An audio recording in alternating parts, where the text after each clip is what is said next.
All right, any public comment for today's meeting?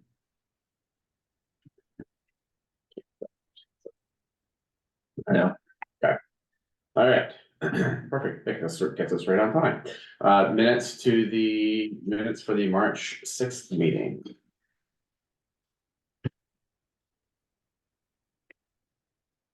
Bit bigger. Thank you, Andrew, for the minutes. Looked great. Yes. Great.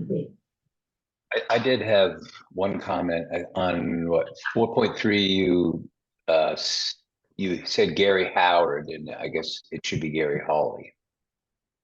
Or just Gary, whatever you guys. The Gary. That's okay. Yeah, that's easier. He's Thanks. got a pair of R's for him in 4.1 as well. Should we just want R? Pair of word 4.1. Right out of the gate. Two Garys. And Thanks. Oh yeah, I didn't. actually you. all through that paragraph. That must have been I on. must have switched. In 6.5, there was a sentence that didn't make sense to me. Let's see, 6.5. At the end says Gary agreed and added that a definition of the word management means. Oh yeah. I think he was, Gary, you can think what you were saying was that you think Well, I guess you could say that it's necessary to have a definition of the word management.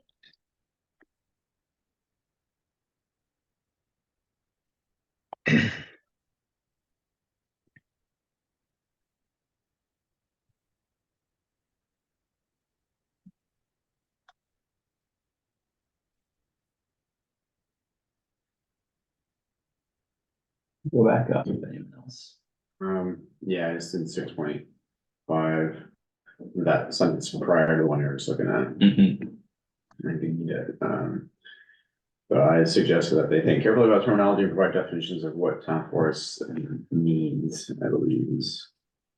There we go. Thank you.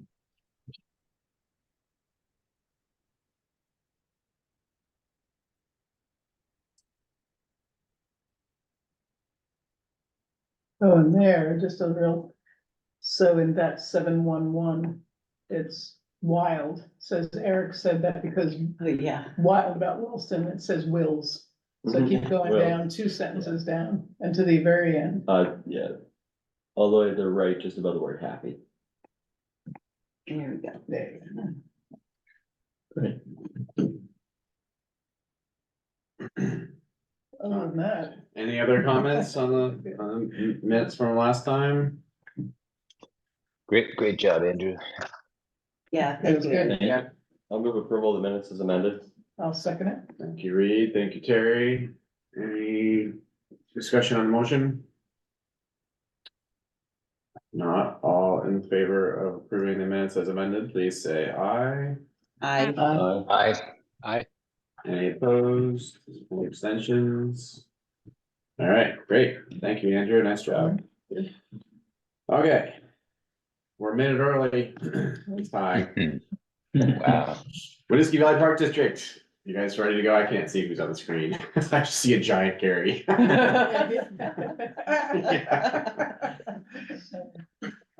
Lauren. Maybe switch it to the side. Tim, Yeah, we can oh, do, Nick, all right. gallery view here so we can see. You're off. Or to not. that. That's better. All right. How are we doing? Winooski Valley Park District? Yeah, we got the whole game. You know, where else? No. Good, yeah, you got a clean sweep, you have all 3 of us, so Excellent. All right. we're usually not looking at each other at 7 o'clock in the morning, but we just had a trustee meeting last night, so. Oh boy. we're all Right, well Well, done. that's commitment. Yeah, lots of quality time together. I'll just do some up front. Tim has got a few thoughts and updates on the park itself and the physical situation. And for my notes from last time, the topics that we were following up on, obviously the easement, which is currently, the draft easement is now in the hands of Global Foundries. We're pretty thrilled about that. Yeah, Jeffrey Cram has been our guy there. I was gonna give him until about now to give him another poke, so I'm gonna give him a call, but you know, the fact we've gotten this far is huge. We're pretty thrilled about that. And Ed's very bullish that he thinks that this easement is gonna function well legally into the future because we have examples. In fact, we used, the template was the McKay easement. So that's where we Oh, started. wow. Yeah. Many, So, many it was- years ago. Yeah, Gary, it was quite something Yeah. to give Andrew some context here. I was in the room with Gary back, I don't know, 38 years ago or something when I was in grad school. I worked for the town of Williston and staffed the conservation board, so it's very near and dear to my heart. And I was in the farmhouse with the wonderful McKay family. Yeah, I remember that too. But they were incredible. Talk about the most public spirited people I've ever met in my life. They were tremendous. Yeah, it was an honor to be involved with that. Yeah, what a family. So it was just kind of, there's a karmic thing. I was talking to Ed about that, taking this easement, which, you know, looks ancient now. And but it was the template. Then we also had some follow-up around scheduling a public walk and doing public process. I guess on year end, there was going to be a reach out to, or actually, we didn't really define it. We had some concerns about the chicken farmer and having an impact on their operation, and really wanted to get in early to talk to them about, hey, there's going to be people with dogs, hopefully on leash, walking past your facility, and that has an impact if you're a chicken farmer. So, and we haven't touched anything about the permitting with Act 250. That was a follow-up piece. I don't fully understand, and I'm glad we have an attorney sitting in this meeting, but when you put a solar farm, is that a different type of Act 250 permit? I don't understand that enough, but we just want to make sure that, you know, if it gets through Ed felt like if it gets through their attorneys, that more than likely there's not going to be Act 250 issues, but the attorneys may not be, who knows where they're physically located with a big corporation like that. So we felt like some follow-up on our end would be useful, just to make sure we're not standing, you know, doing something in violation of their Act 250 permit. So then the other piece, which frankly we haven't started on, is the story map. We've got a ton of great data and photographs and information, but we need to get that done as part of the public process. But been mostly focused on the easement, and Tim's been out there a couple times and has done some good thinking about the physical characteristics of the park. So with your permission, can I pass it to Tim and have him chat about that a bit? And then we can round back and talk about the project broadly. Does that make sense? Yeah, keep that this. sounds good. Thanks. Yeah, go ahead, Tim. Yeah, good morning. Morning, Yeah, Tim. been out to the site a few times. Did attach a map, but I know we didn't get it over to share to everybody there, but I have been out there and sort of guessed the trail and tried to get a better map put together. If we make you host, can you put it up for us? I can try. Okay. Let me make you co-host here, Tim.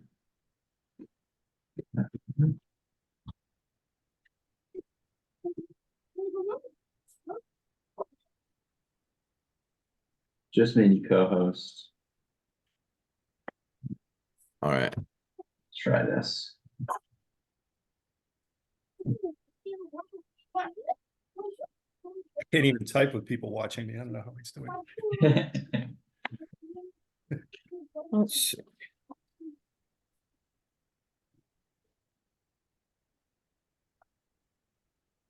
And I also have it. I see it here that you sent it to me. So if this, Yeah, I don't know if you want to just pull that up for me. I haven't done that Yeah. enough hosting. I'm usually talking, but not showing many things here. But there was one other map that was before this one that has a little bit more for labels on it. But let's see. Try the other one. There we go.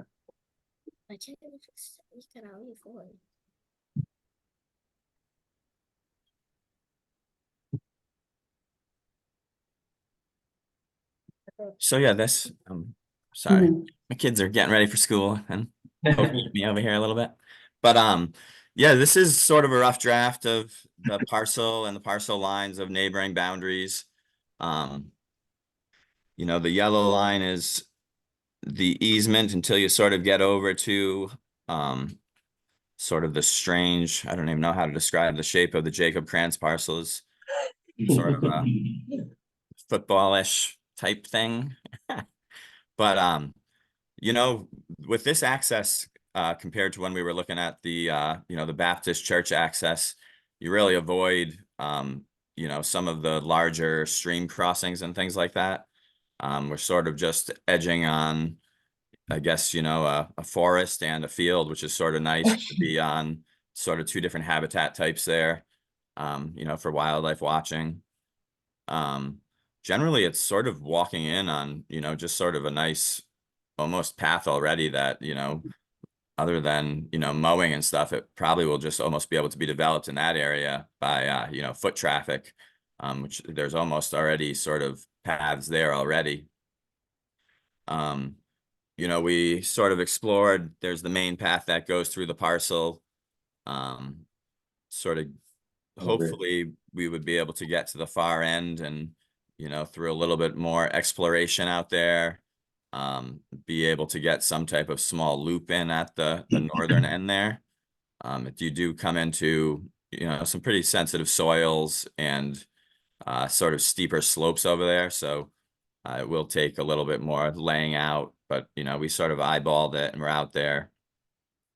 You know, I guess one of the bigger projects out there as things develop would be sort of getting out and taking care of a lot of, just a lot of blowdowns and trees that are sort of tied up there at the moment in time.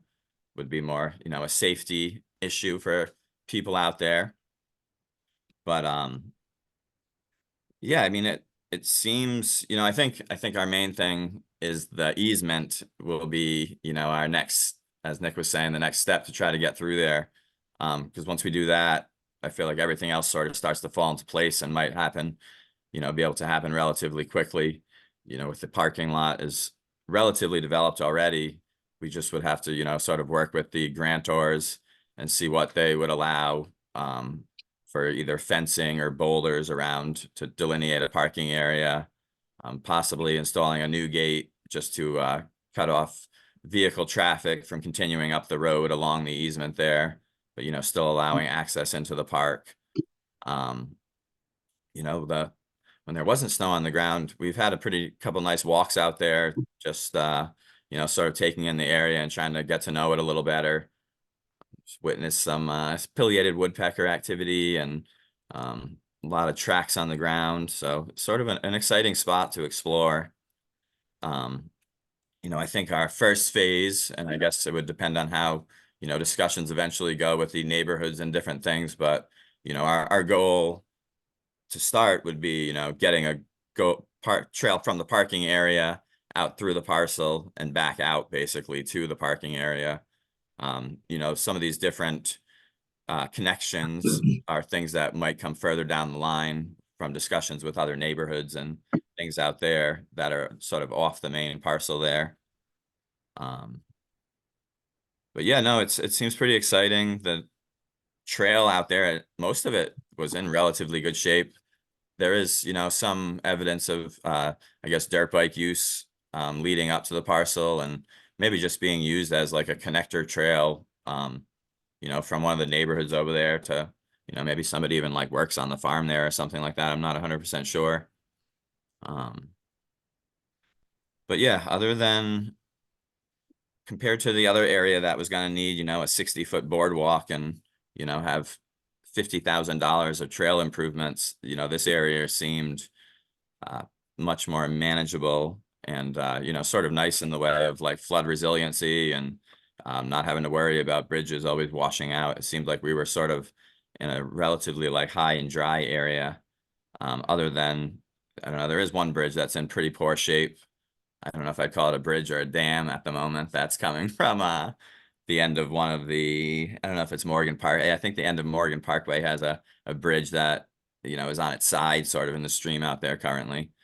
But yeah, I think, you know, I guess, I don't know if we promote having any, you know, public walks before we get word back on the easement or not. And then might make sense to wait till after just so we have everything lined up. But You know, I think it'd be fun to show people out to the property, get an idea of what they're hoping, envisioning it, and, you know, also maybe trying to get out there and doing, you know, I was seeing some Japanese barberry and a few other invasives that, you know, might be sort of fun to get out there and work on doing just some kind of removal and things like that as well.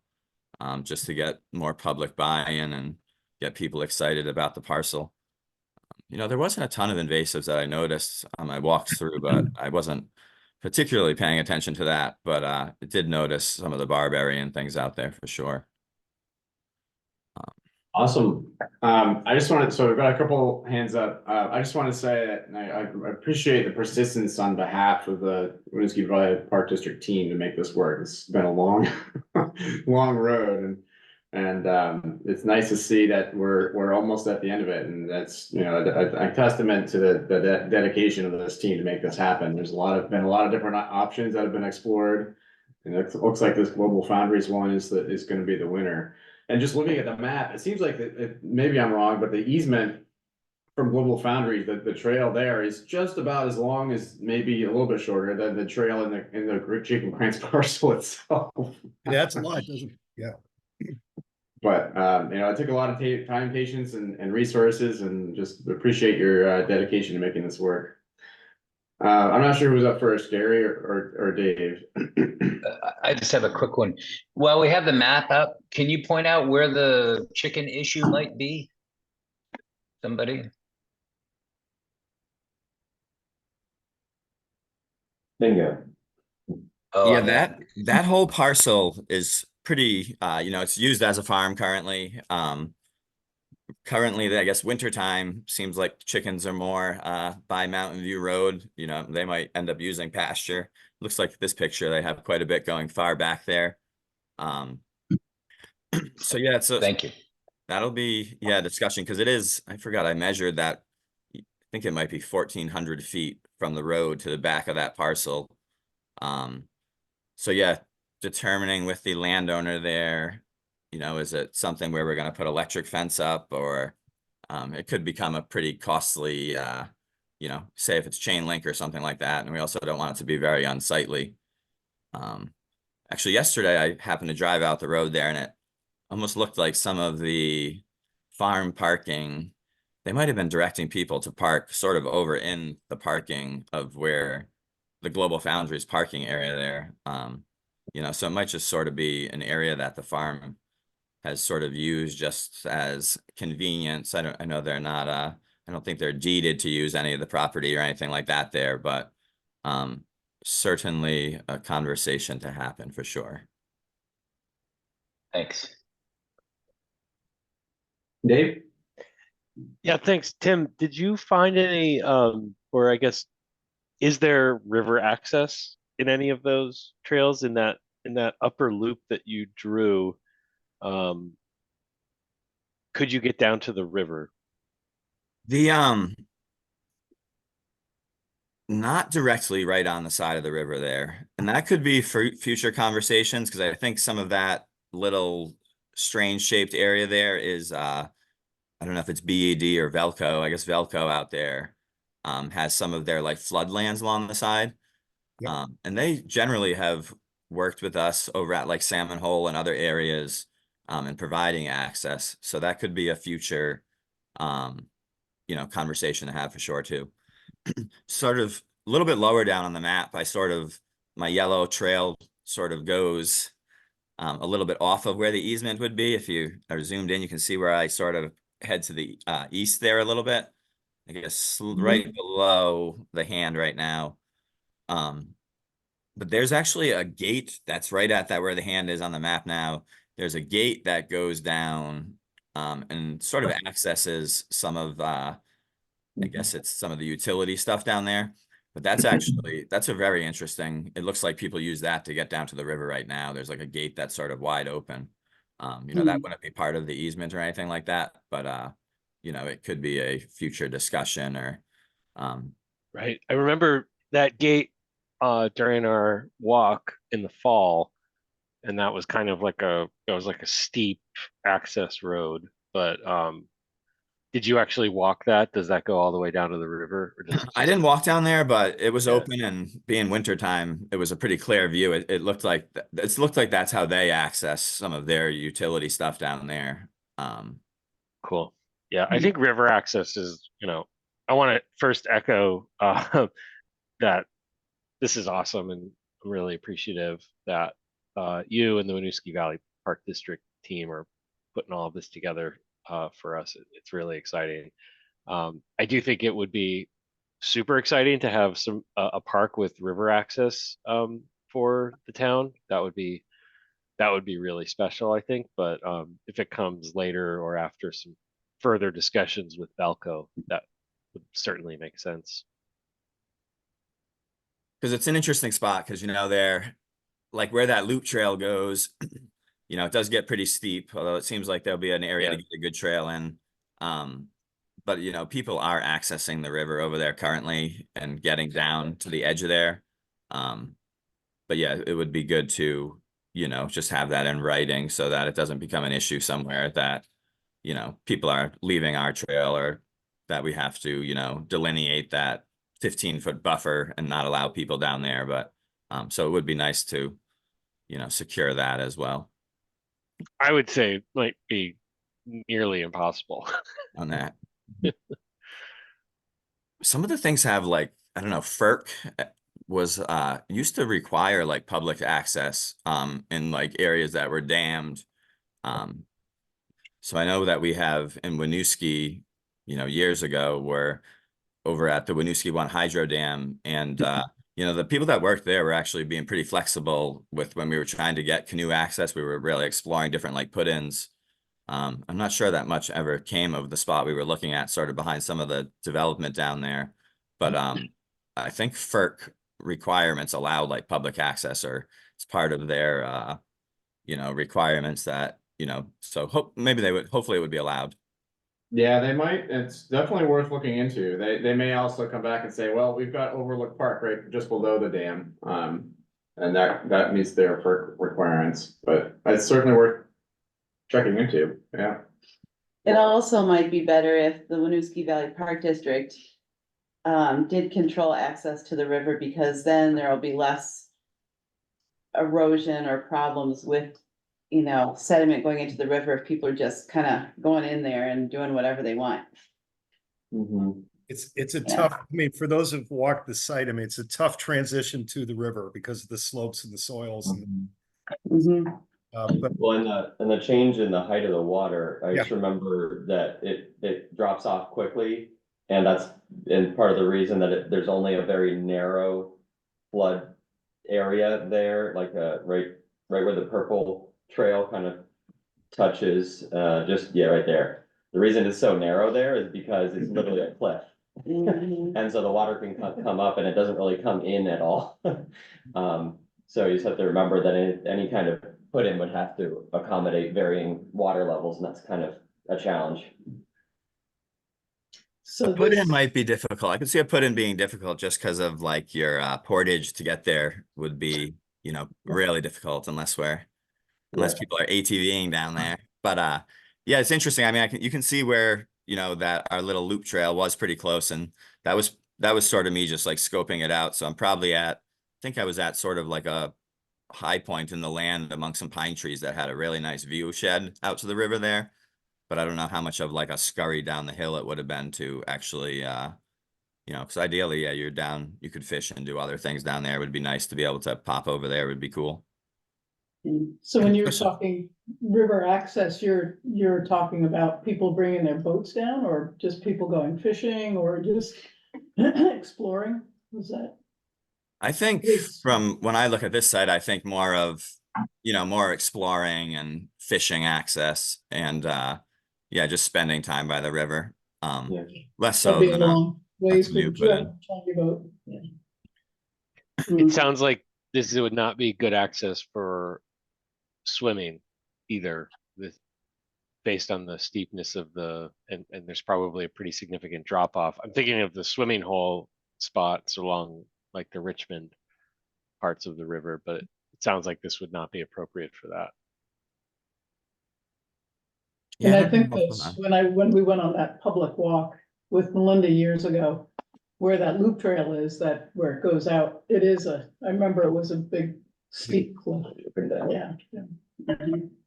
There is a canoe put in on like the Essex side that's like a Fish and Wildlife managed. I don't know how managed it is, but it is promoted as a canoe put in maybe just when you enter like the IBM facilities, Global Foundries facilities on that side of the river. There's a couple spots, so it's sort of across because it was one of the areas we've sort of explored every neighboring parcel to see if we could get access over to this parcel. But that was one we had seen on the other side of the bridge, I believe. Pardon? You've put in there? Yeah, And there's North Williston Road, right? Isn't there yeah, Put it's in hard to get through to here though, because there's a big boulder pile and, oh. yeah. Oh, But, Because I get what the North Williston, that's I forget the name of the family there. Is that the Brown? Fontaine. Fontaine. Fontaine. Fontaine canoe access there, yeah. It would be kind of fun to be able to stop here, sit on a bench, have a picnic. Definitely. What, all right, what else? What else, did you want to share with us today? I think that was most of it. I was going to encourage that for those who like hiking, a really good example of a soup to nuts park is Walcott Family Natural Area in Colchester, on East Road. And the reason I point that out is it was a true challenge, and it's one of Tim's masterpieces in terms of the collection of stairways and puncheon and so forth, and dealing with wet areas and slopes and wetland and anyway, it's just if people want to go for a walk and sort of get inspired about what how you deal with tricky slopes and poor soils and so forth. It's a great walk and a great example. Well, the gate is currently closed because it's a pretty muddy spring season out Yes, there. yeah. Sorry, Today. Tim. Sorry for the false promotion. But No, a lot of bridges and boardwalks and things that we thought we might have to use at Jacobs, but luckily we might be able to avoid some of that construction, hopefully. right. But also, Reed? I guess I would say like Derway Cove is a good example of a spot that, we have done in the last few years. That we've been doing a lot of like live stake planting at and things like that over the last few weeks even. And just renaturalizing the area, and it looks really good out there. Cool. All right, we've got a question here in the room. Reed? Yeah, just a comment. Thinking about a park that has a long lead-in trail and maybe is a little restrictive in terms of like having lots of offshoots or loops and stuff.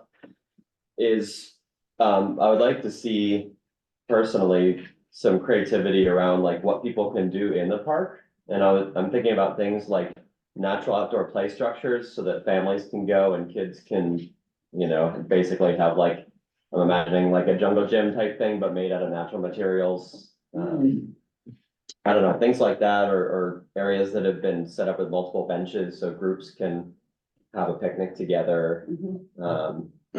Finding ways that without a lot of space, people can spend time there. So those are just things that I'd be interested to keep talking about as we near the actual creation of a park. And maybe that's a little bit more financially feasible if we're not doing a lot of improvements with, punching in bridges and stuff. So if you have ideas or, pictures of things that have been done in other parks, I feel like you all have probably a lot more examples in your minds than maybe I've seen. I think, we often have sitting areas and things like that and promote the parks as, school areas, as outdoor classrooms has always been one of our big things. Generally natural areas, and we're not making too many improvements of like, playground structures, although I do love some natural playground areas that I've been to and seen stuff. We do have like kids will be building forts and things like that, and that kind of stuff more so than, but I do hear and see, I visited a place in San Francisco that had the most beautiful, like natural playground stuff that I've like ever seen. It was pretty awesome. Yeah, And like balance inspired beams. me for sure. Yeah, I imagine like balance beams. I think there's one in South Burlington that's sort of like a, I haven't been there, but I've seen pictures because we were thinking during COVID of all the different places we could go. That have like balance beams just made out of like logs, so it's not like finished wood and stuff, just things like that can provide visual and activity interest without having to do long walks. So just something to keep in mind. For sure. We have a lot of that kind of stuff that we haven't really even developed too much ourselves, just sort of at the Ethan Allen Homestead, because we have a preschool there where the Burlington Forest Preschool operates. And, you know, just sort of naturally, a lot of those little play areas have come apart, which is sort of neat. And, you know, it's like balance beams and the robot house, the arcade. These kids have all these funny names and they're like, Tim, are you going to clear the robot house? And I'm like, I'm going that way, I think maybe. Although my kids used to go there, so I was very familiar with lots of the names, although they have evolved now, but The Allenbrook Nature Trail here has a ton of teepees that have been set up by kids, and they love to go in them and take pictures and explore. So every time I see kids in there, I'm like, oh yeah, you can like you can make the walk take up twice as much time and activity just by having like little stations that you can stop and do things at.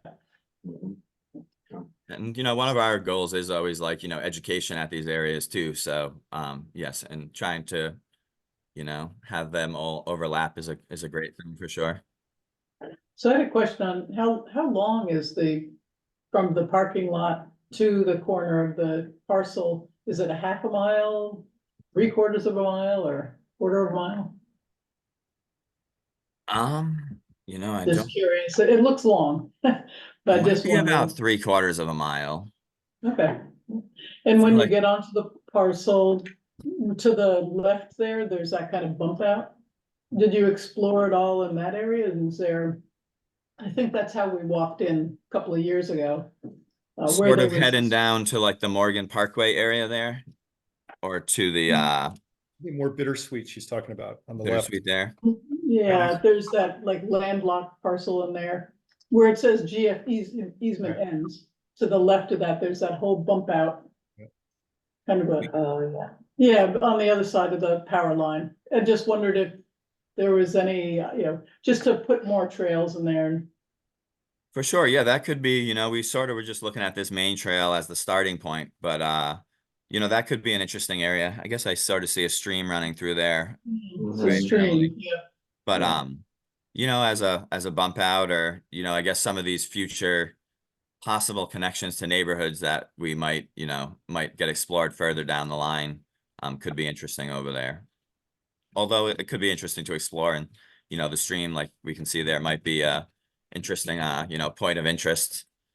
I guess generally on a trail, we're looking for, you know, trying to connect some points of interest. You're going from one spot to another, to sort of see these either view sheds or large tree. I guess coming in on this easement, there's a little bit less of that, although, you know, with the field and everything, I feel like it would be like nice birding habitat and stuff.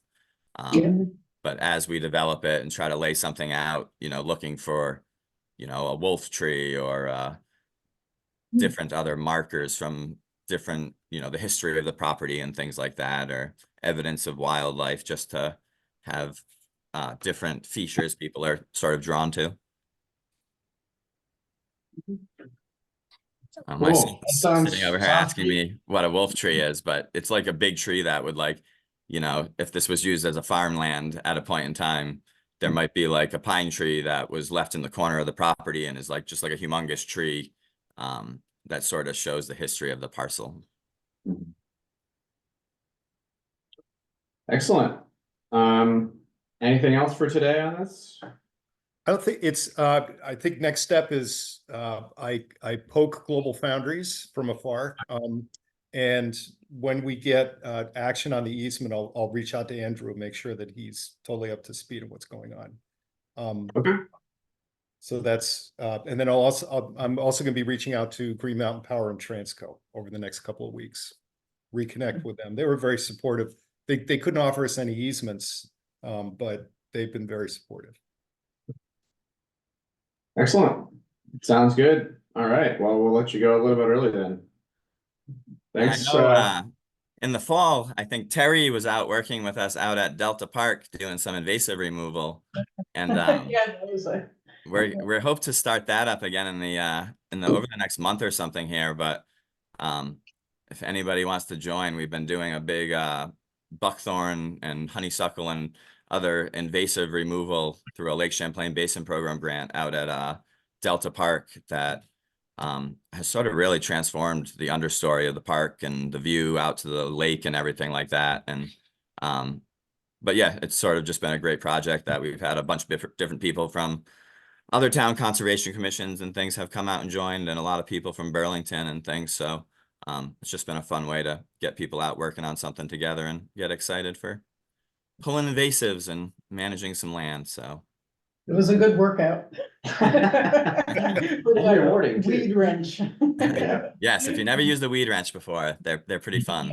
Thanks. And a cool thing, but I will share that with like Terry or someone, and I think she's on my list if anybody wants to come get a good workout in some morning.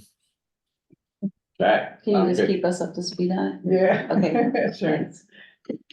All right. Thanks, Tim. Well, Thanks, we'll Nick. let you go. For your time. Thanks. Thank you. Thank you. Thank you.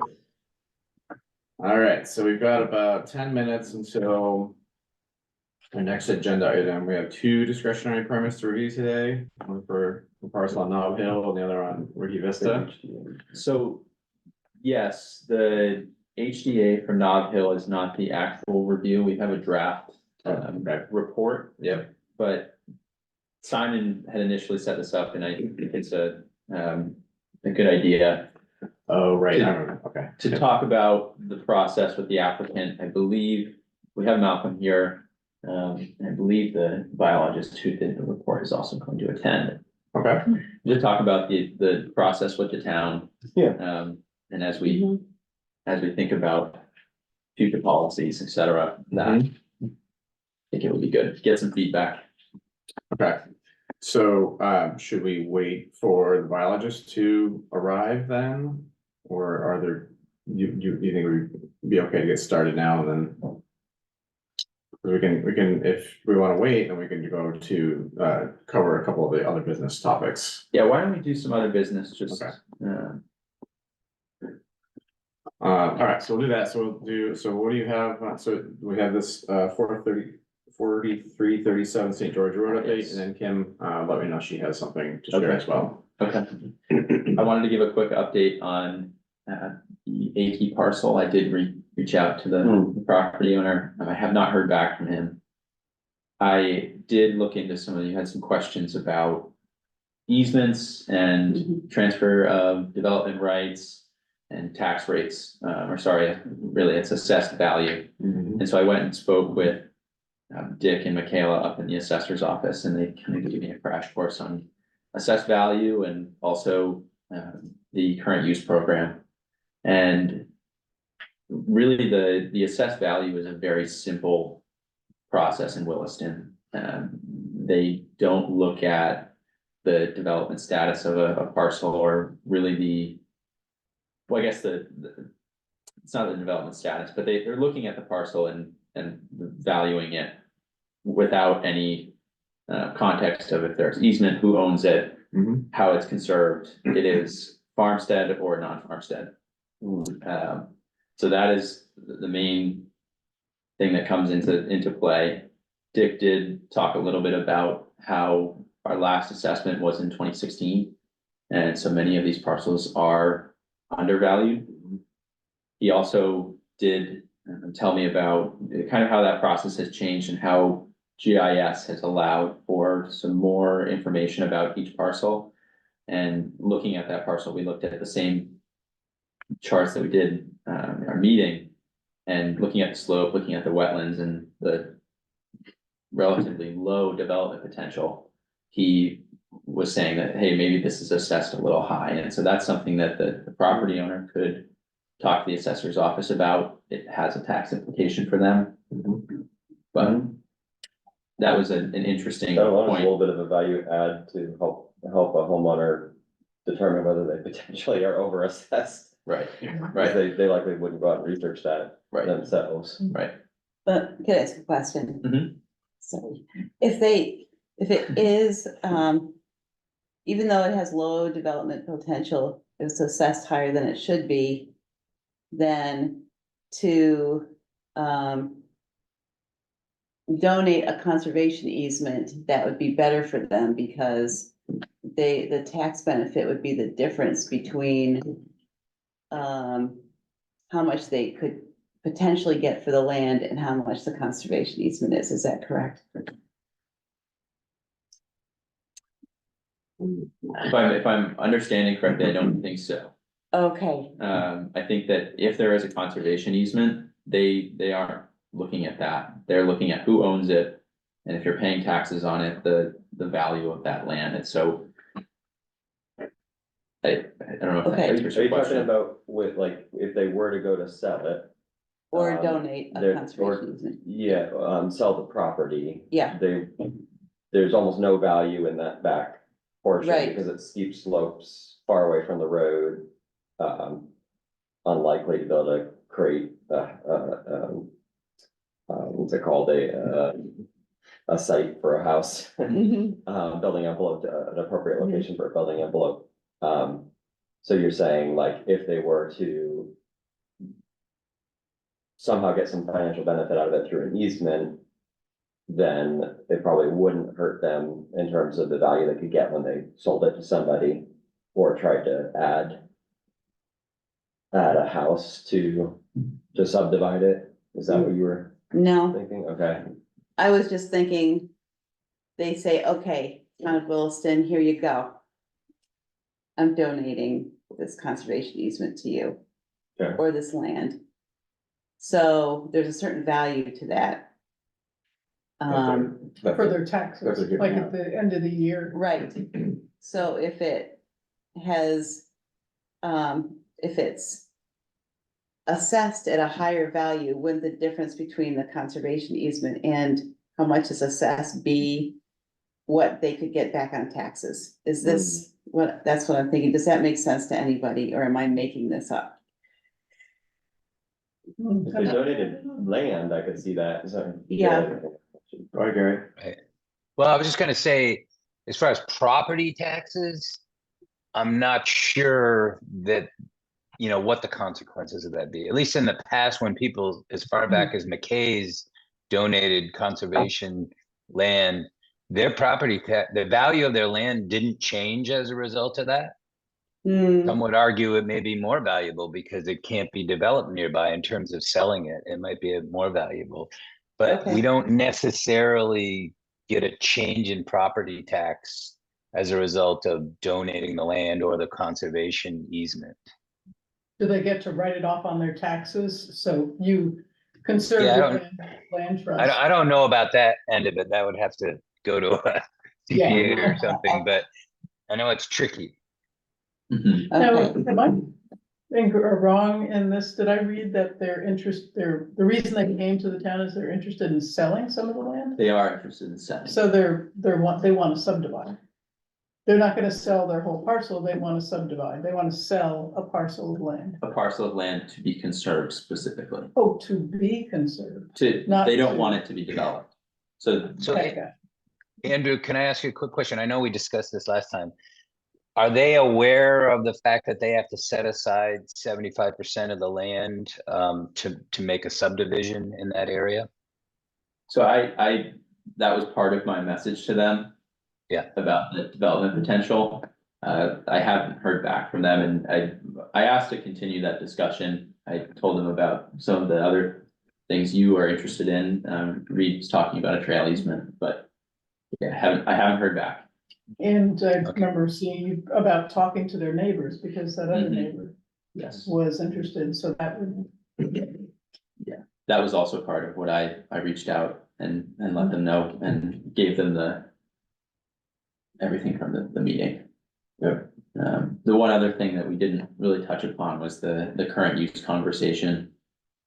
Current use parcels have to be 25 acres is the general threshold. This one is just above 25 acres and there's no ag or forestry use going on at the moment. that would also be an interesting option for them as far as taxes are concerned, because then they get a state tax exemption. But And it's not in current use currently. it isn't. So it sounds like they could, if their intent is not to sell the land, for subdivision or to subdivide it themselves, but they do want to get some financial benefit, they could consider current use for the tax benefit. Mhm. They could sell land or an easement to get a one-time Chunk of change. chunk of change from the town or, but that wouldn't likely give them long-term tax benefit if it's not, if they didn't do current use. Correct.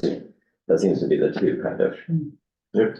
Yeah, I mean, current use provides a really substantial financial benefit. It lowers many landowners' taxes by upwards of 80 or 90%.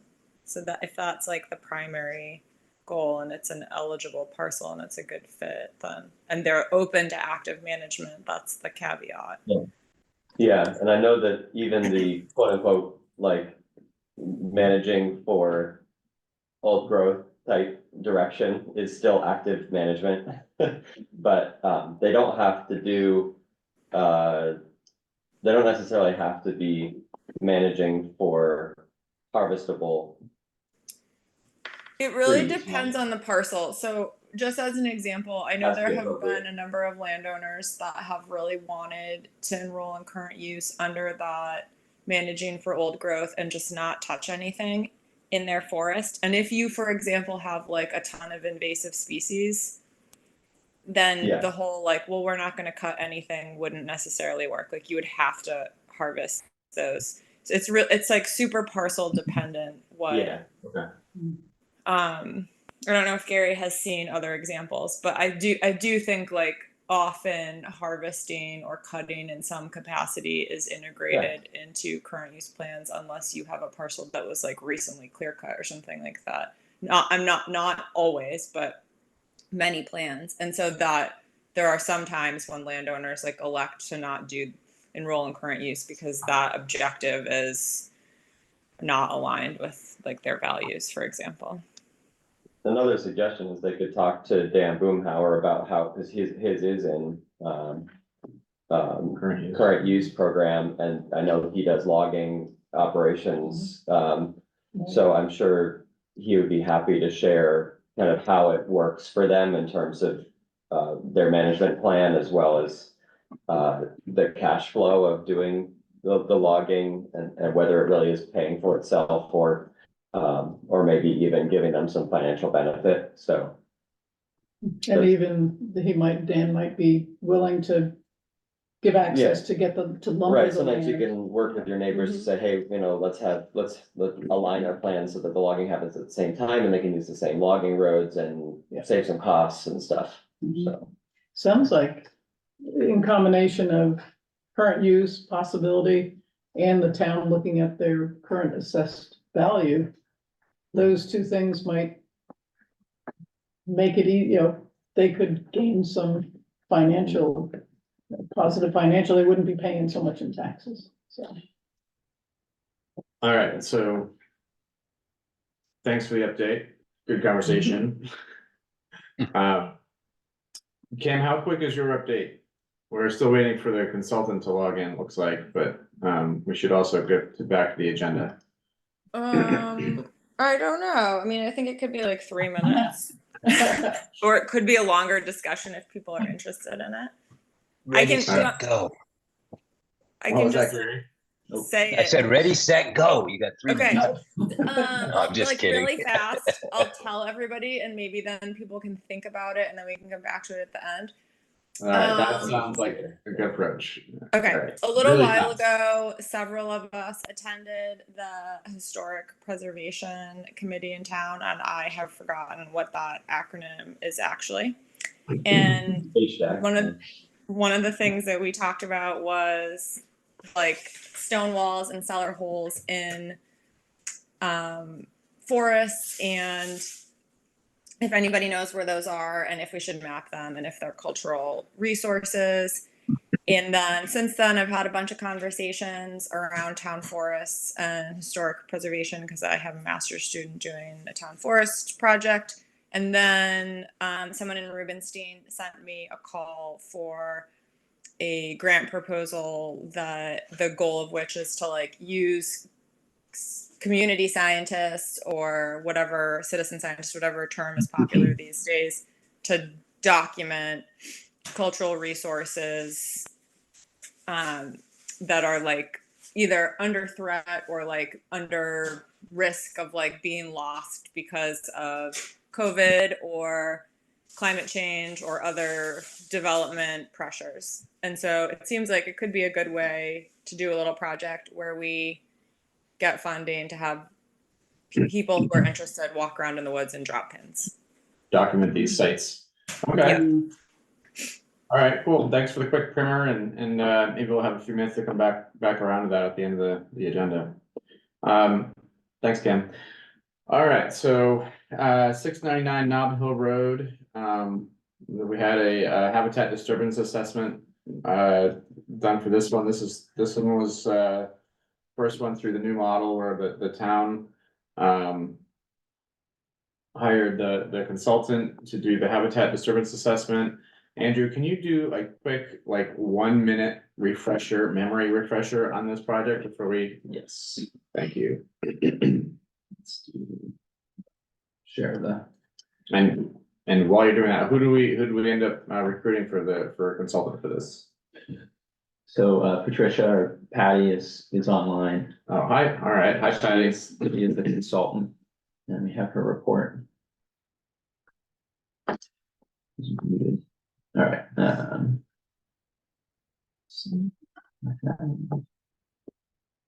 So you have the site plan. I'll pull That's this fine. up. Yeah. So it's at the upper end of Nob Hill Road. It is.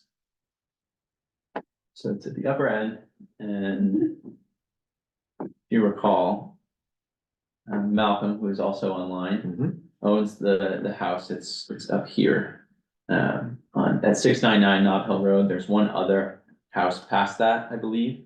Okay. Or maybe two. And the two proposed lots are here to the south. So one here, or sorry, there were 3 proposed lots during the pre-application. So one there. Sorry, I'm turned around. This is Mr. Willer's house. Yeah. This is the proposed one of the lots, and then the other one's down here. Okay. Okay. Yep. So the wetland remember the road. assessment was for the lot 3 and lot 2, is that right? Correct. All right. So then we have Patty on the line who can share with us what she found in her assessment. Patty, turn it over to you.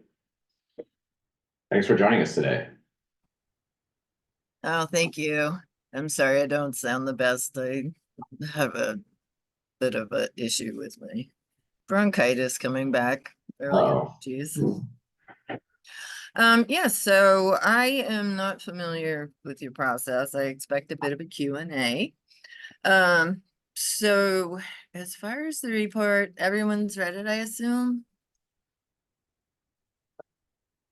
Do we have the report? No. It's right there. So this is the draft report.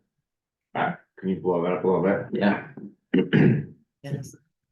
Okay. can try. Trying to adjust the screen a little bit here. Yes, it is a draft report. There is another site visit, and that has to do with early spring and herbaceous community types on the ground and any potential RTE. So what you're looking at is a draft form. It basically tells you what was found, and those are tracks, which are great for winter indicators of wildlife presence. And it's there if you were to go through to wildlife under track and survey results of February 18th. And why I use February and occasionally March for tracking surveys is because that's the time when most wildlife is in some form of, especially not white-tailed deer, but It's a breeding period of time, so there's a lot of travel in and out of areas. You would notice a lot of tracks for any species that was present on a regular basis, and a one-off, which is for me, a set of tracks going through a property simply means it crossed over the property. It is not known to be living or using that particular property. In this case, you'll see the gray squirrel. You'll see that there was an occurrence of fisher cat, Martus pinanthi. That was in an unusual spot, I think, because it was too close to homes. And also it appeared to have just gone into the lower corner of the property and exit the property. And while I was there, you could hear the gunfire from the small shooting range next door. And that may have been a deterrent. Also, what could have been a deterrent, if you look further down the list, are the human tracks and the dog tracks. While fishers are not necessarily afraid of people, they are wary of people. And dogs, they can smell dogs. They, interestingly enough, they do lift through their nose somewhat. So this would not be a place where a fisher would normally be, in my opinion. And another reason I could have been there is porcupine, which they are the only predator for porcupine that doesn't have That's why they problems introduced them. with quills. They were actually reintroduced into the state of Vermont, specifically to tackle the overpopulation of porcupine in our state. And I believe that was in the 70s. I don't remember exactly. I do know it did happen in that period of time. And I do actually, I'm old enough to remember that porcupines were chewing on people's tires in the middle of the night, and Yes. people had to go out and get them away from their vehicles. Sure, they chew on sugar maples. Sure. People don't like that. Yeah. On Yeah, taps. it's an interesting species. It really is. They really don't eat fish unless they found one dead on dry ground. They're not natural swimmers at all. They are stellar tree climbers and a pretty good predator. Let's see. The porcupine, ironically, if you were to look at the northeastern side of the parcel, the small lot, if you wanted to go back up to the image of the subject parcel to be subdivided, that has an old van, a work van, a large one, and the porcupine appeared to have been crossing the parcel and its tracks ended there. Now this is after a snowstorm and it may have been moved out of wherever it was before. It crossed into the lot and ended up there under that, and you can actually see it. It's a small rectangle inside of the development envelope, which I presume is what is in blue. And There you yeah, right there. Oh, yeah. Right. And so that really isn't a concern for me. That's an unnatural location. As far as a good rock outcrop or a stand of Zuga canadensis, eastern hemlock, they really like those. Whenever I see them in a tree, it's almost always an eastern hemlock. So there's that. So there really isn't what I would call great habitat for it in that area. Again, you know, moving along, went through, it will move again. That's, we would hope it does. It's not a great place. It's unknown if it's a female. The tracks were clearly Erythrosaurum dorsatum. Okay, the people tracks follow a path. This is a well-known path. People use it. It's a great path. If I lived in the area, I think I would want to walk it as well. And I don't see that as a great deterrent to wildlife. Let's see.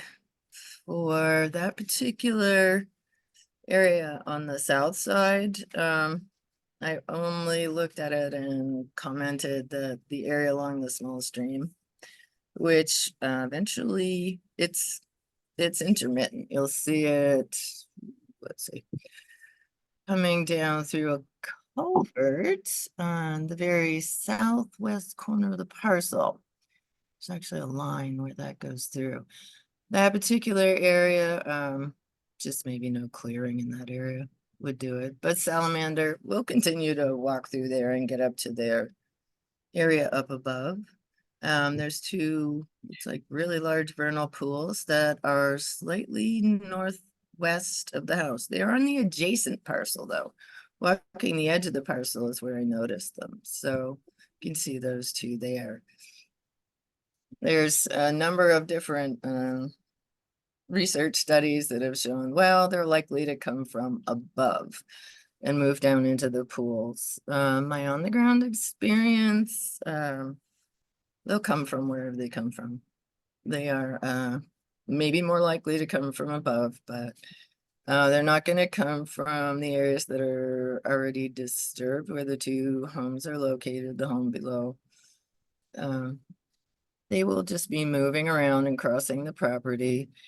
And given that Malcolm's parcel property, the lot number 1, will have the large area to the west, there's going to remain quite a bit of connectivity. There's really no great area below the house other than south of the existing drive to develop. It has a steep slope and then it drops into an area that's, you know, just not large enough or conducive to development. So it seems to be well laid out. So as far as east to west movement, nothing's really going to be limited. And after my discussion with Malcolm about the older oak trees, one is just amazing. It's beautiful. Very old, what we call a wolf tree, just simply meaning it has widespread branches and likely grew at a period of time when no other trees were in that location. Let's see, what else can I tell you here? Going back through the parcel. It sounded like the other oak was not in great shape. It's very dilapidated. It's the kind of tree where you might see bat use, but that was Good not. habitat, but not good growth potential. I'm sorry, what? Can you say that? Like good habitat, but as a standing tree, but not in its growing phase. It's in decline. That's correct, yes, very dilapidated, shedding bark, branches are falling off. Yeah, it's in decline.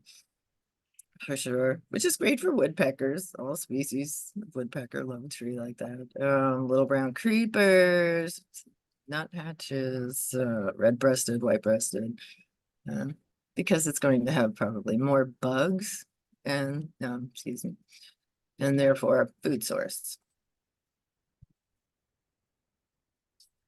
Let's see, I hope I covered it. For the most part, this is what I know. It will be added to a list of probability of species, sort of, it's a bit of a standardized, but something that I, you know, adjust based on the type of canopy I find.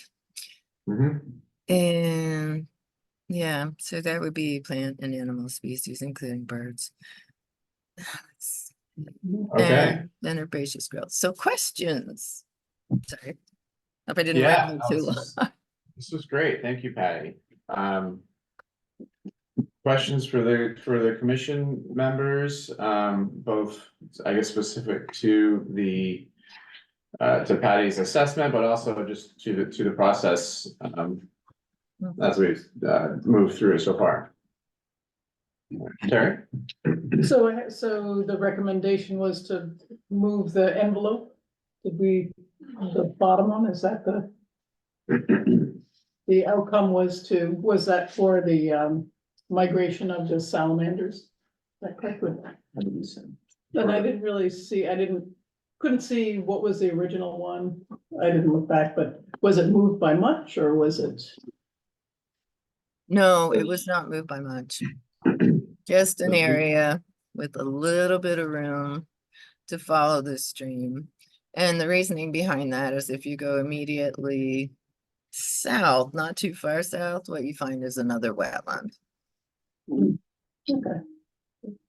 And then the only other comment I had was on the part where it says tracking survey from the 18th. Can you scroll up to that?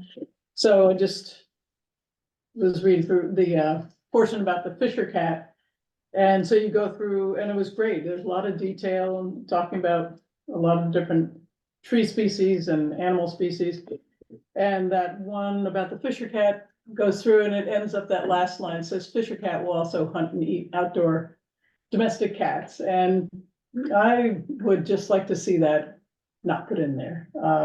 We've had a lot of comments on Front Porch Forum and things like that about almost demonizing our wildlife and, saying, keep your children in, that there's coyotes out there and there's fishers and fox and things like that. And I just think that, people are seeing these comments and saying, oh, this wildlife is dangerous to us. And we have to realize with the more development that we do and the more houses we put in, we're building on wildlife's land, homes. And, we need to protect our animals and children and things like that. And, they're here and they have been here. And I think to put that fear and to keep, repeating it is creating this false narrative about how, we need to get rid of the wildlife in our town. So I would just like to see that taken out. Sure. Yeah, if the commission agrees, or that's a desire, absolutely. I do Well, warn can I just- people about actually everything you mentioned. Fisher cat, coyotes, gray fox, red fox, they can be opportunistic and the mammals. That's absolutely true. And I just think it's our responsibility to, keep your cats in, protect your bees, protect your chickens, Kids. that should be our responsibility. Absolutely, wire fencing. Yeah, we had bees for a period of time, chickens for a period of time. Now it's protecting the bears from our trash. So, it's a thing. Absolutely, wire fencing. Highly recommend it. Could we Laura? just change the language so that it is not like removing the fact that they are opportunistic, but that it's like a little bit less fear inducing? Like, I don't want to be like, we haven't included relevant and important facts that would drive planning decisions. And I don't just to note that there was Fisher on the property, I think is suffice. But Well, I agree with Terry that a lot of people are afraid of wildlife. When I tell my neighbors, that about the coyote scat I see, and sometimes I see a coyote in our woods, they are like, are they gonna attack us? And I think it's education. Right. No, don't worry about them attacking you. They're very curious. They'll watch you maybe. But I do think it's important if Fisher cats are opportunistic and eat cats, I think it's important to say it. One, because people will keep their cats indoors, and I know cats eat a lot of birds and people want them indoors, is that right? And I think it's important not to hide facts, but to have more education around those facts. I agree. Bobcat eat cats. I mean, there's a lot of animals that will go after your cats and chickens, so I guess. Right. For As all, well. As well, other wildlife, Okay. yeah. I think we should have some time for Malcolm as well Yeah. to hear from his Yeah. perspective, how this went. This is gonna be a conversation, for Yeah. another time. This is just a draft anyway, so. Yeah. Yeah. All right. Other questions for Patty? And if not, I'll turn it over to Malcolm. And Malcolm, I'm happy to hear your thoughts on this as well. I have questions, but I'd like to hear from Malcolm first to see what the process was like, since this is the first, I think this is the first HDA the town has contracted. So we're learning this process change, and I'd like to know what it was like for you, Malcolm. Yeah, go ahead, Malcolm, if you'd like to share anything. You're on mute, Malcolm. You're on mute. We don't have to fill it out on meeting, do we? Let's see if I can ask to unmute. Malcolm, we can't hear you if you unmute yourself. There Can you you go. hear me now? Yes. Good morning. I was just saying that because I haven't been through the process before, I don't know how it's changed. Yeah. My only comment is that I've been trying to work with the town to split off a couple of parcels, and it's taken an extraordinary length of time to do it. And the biggest comment that I would have was that when I first started with this, it was explained to me that I could not hire a conservation person myself, that the town had to hire it, and that there was a list available of contractors that were qualified to do the work. When it came down to the town hiring a consultant or an expert, I was given two local companies, large companies that were available to do the study. And subsequently, because of the cost that the town was asking me to pay for the study, I did some research on my own and found Patty, found that she was qualified eminently, and requested that the town hire her at my expense as opposed to one of the other companies. So I think if you're going to proceed with this study being required for subdivisions, that a list of qualified candidates be available.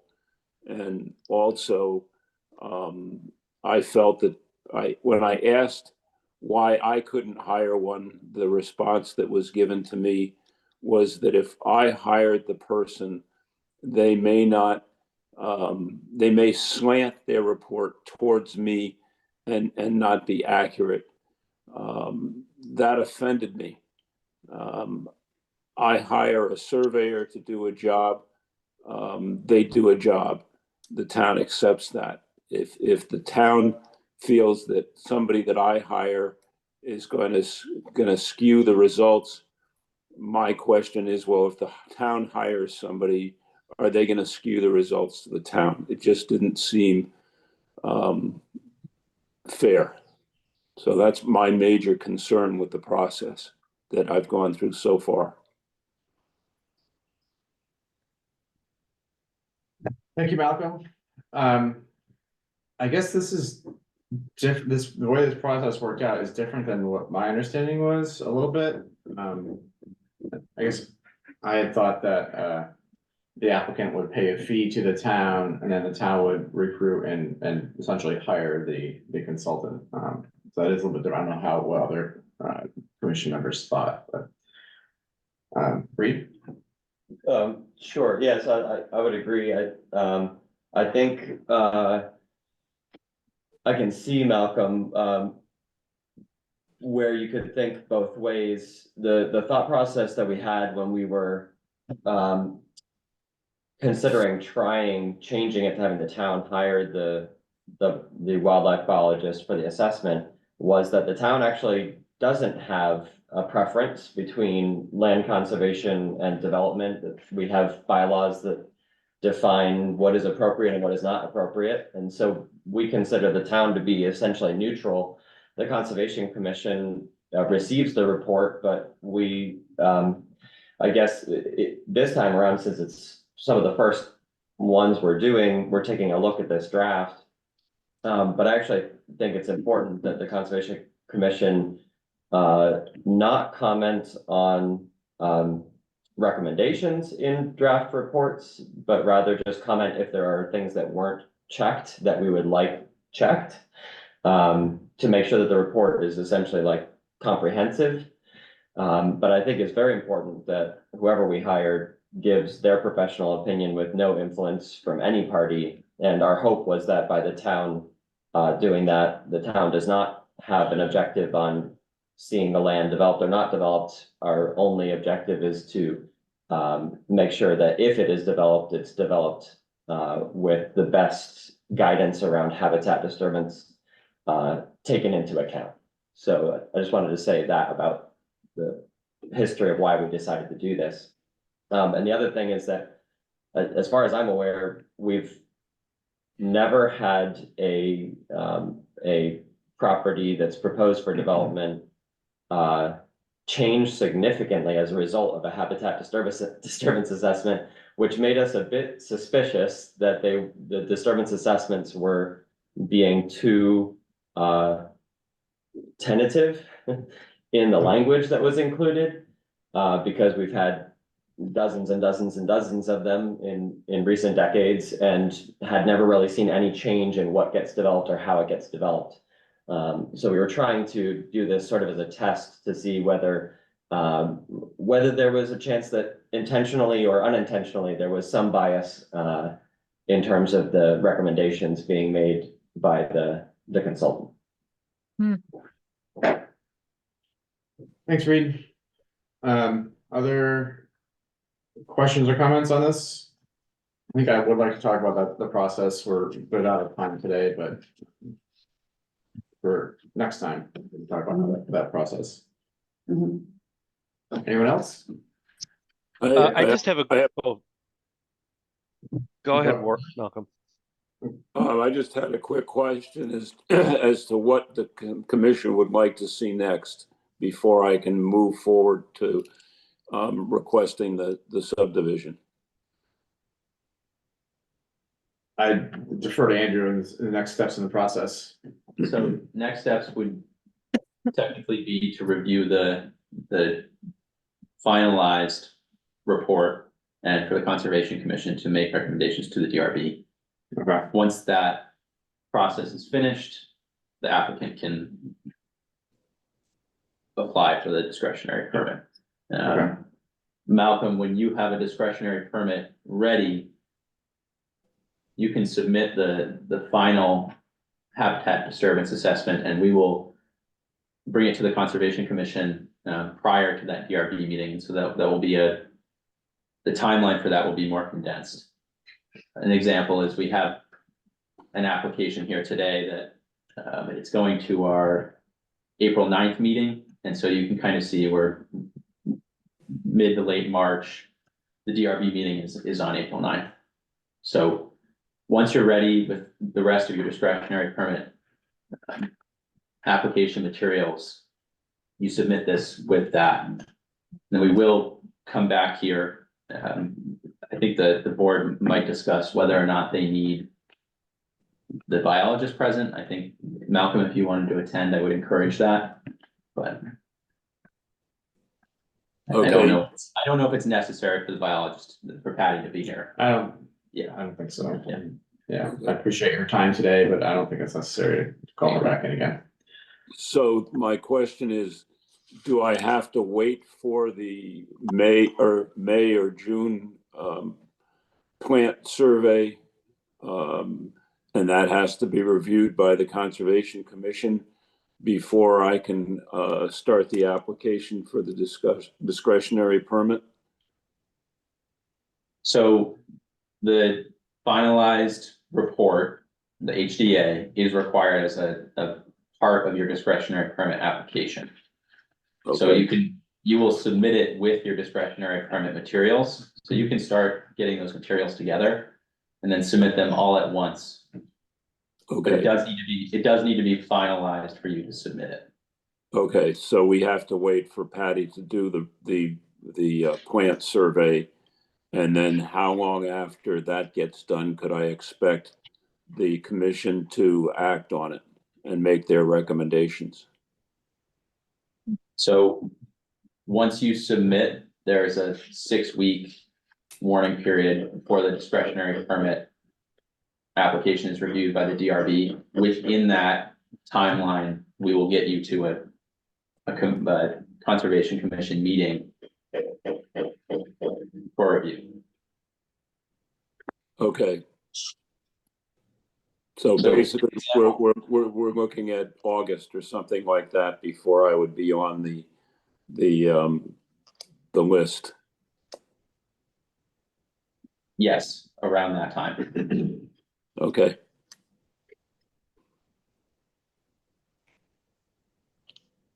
All right.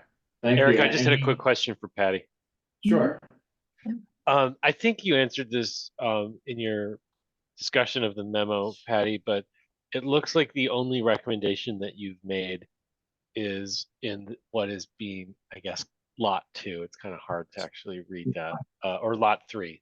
So, right. Okay. So what your recommendation is that in the pre-app map, we have this blue area identified as buildable area, and you've essentially redrawn that to avoid that sensitive salamander habitat, and that's your primary recommendation. I didn't see any discussion of the proposed lot 2, and so I might look for in that final draft just like a positive statement to something of that extent, that you didn't have a specific recommendation on redesigning lot 2. I'm making a note here, and yes, that is correct. Okay. Making that explicit would be, I think, helpful so that it doesn't have to be inferred. Thank you. All right, one more. And quick question. as far as that goes, I would be happy to move the building envelope to the east of the seasonal stream so that we aren't impacting the salamanders or anything in that area. Right, thanks for considering that. I'll be very brief. I just want to say, Patty, is very, I learned some things from listening to you deliver your report. So as far as this process is concerned, I do think having the biologist come in either at a draft stage or at a final stage to present the report is helpful, because sometimes we ask questions that help clarify things and it educates us as a commission.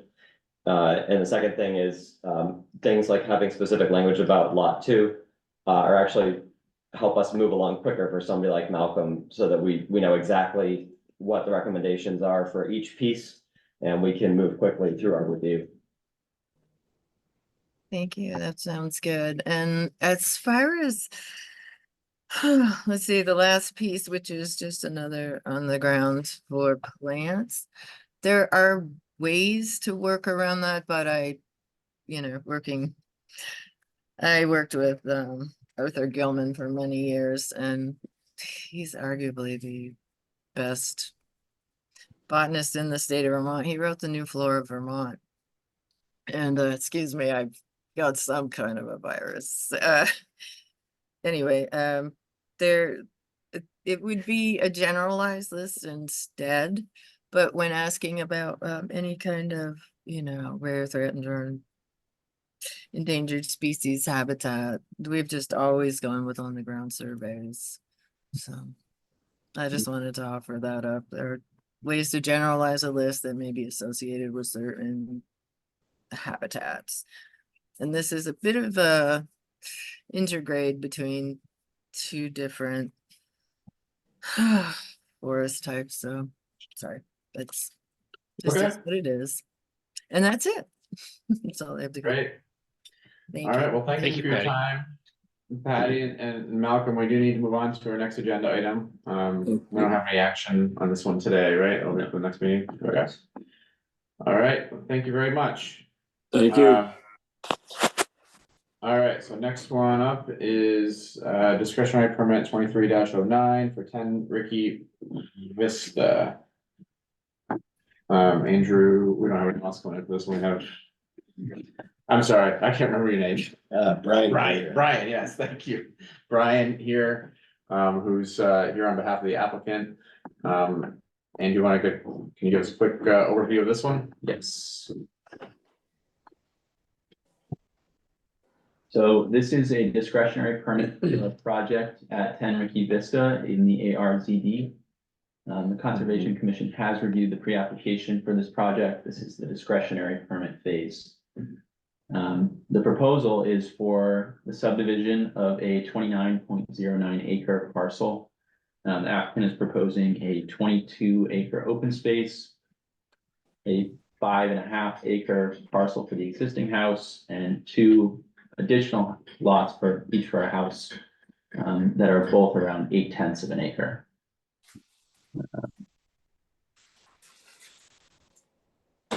Like you said, you reviewed this back in December 2022. At the time, there was a previous plan from when this lot was subdivided that suggested that there may be class 3 wetlands on the property, both in the south and north sections of the parcel. The project went to growth management in December of 2022, or sorry, March of 23, where it was allocated 2 dwelling units. And move into the recommendations from the Conservation Commission. Requested a habitat disturbance assessment, which was completed and was included by the applicant. Requested limited forest clearing around the significant wildlife habitat area. And the applicant has proposed to move the building site south to avoid the wetlands and that habitat. Brian can probably speak to this, but they are stuck between that habitat and a easement for some septic, future septic systems, I believe. That's right. And let's see. The applicant is proposing building envelopes that are smaller than a ½ acre. The wetland delineation was also performed as requested. The wetlands, they did find class 2 wetlands. The associated buffer is also shown on the plan. I referenced both in this comment and the previous one, a discussion about the open space parcel. I have discussed this with Brian as well, and we can talk about that a bit later. The applicant is also proposing or has submitted a runoff and erosion control checklist. So looking at the site, and first the ERF prioritization map. The site the parcel is listed as medium priority level on the map. It also shows the map as protected. And this is due to a agricultural easement that is existing on the parcel. It is down here in blue. This is from the original Lacasse subdivision. And you can see the access there's an easement here.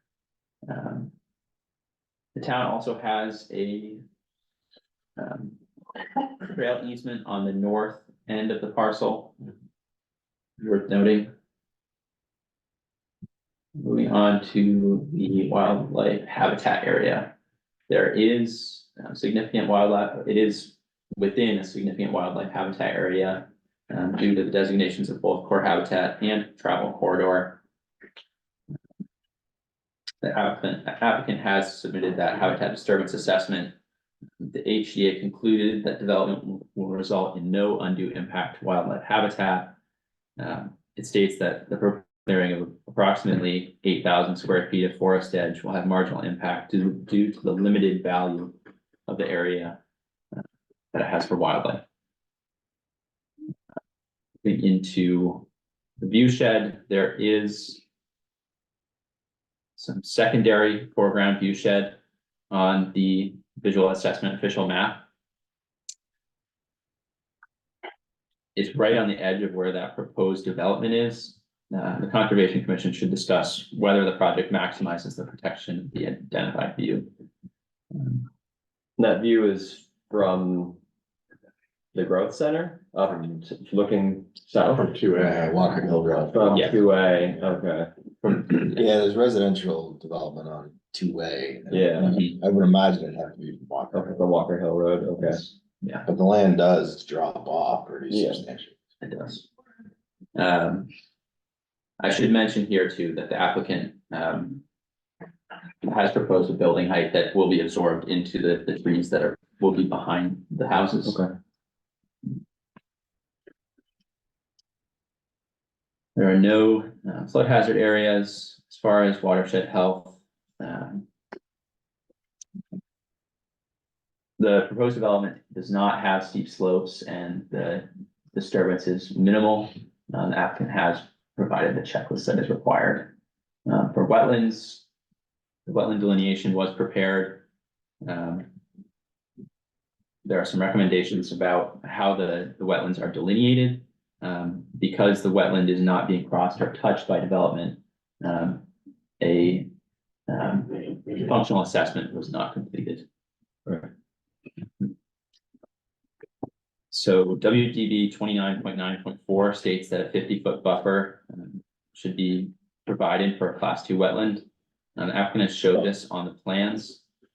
The Conservation Commission should discuss the recommendation for how the watershed protection buffers are marked on final plans and on the ground. And then getting into the open space requirements. The subject parcel is greater than 10.5 acres, so they are required to set aside the 75% open space parcel. The 22 acre parcel that they're proposing does meet this requirement. WDB 31.7.2 states that the protected open space must include the watershed protection buffers and slopes of 30% or more. The applicant has proposed a open space parcel that does not currently include the entire protection buffer. You can see it's this dashed line on the plan.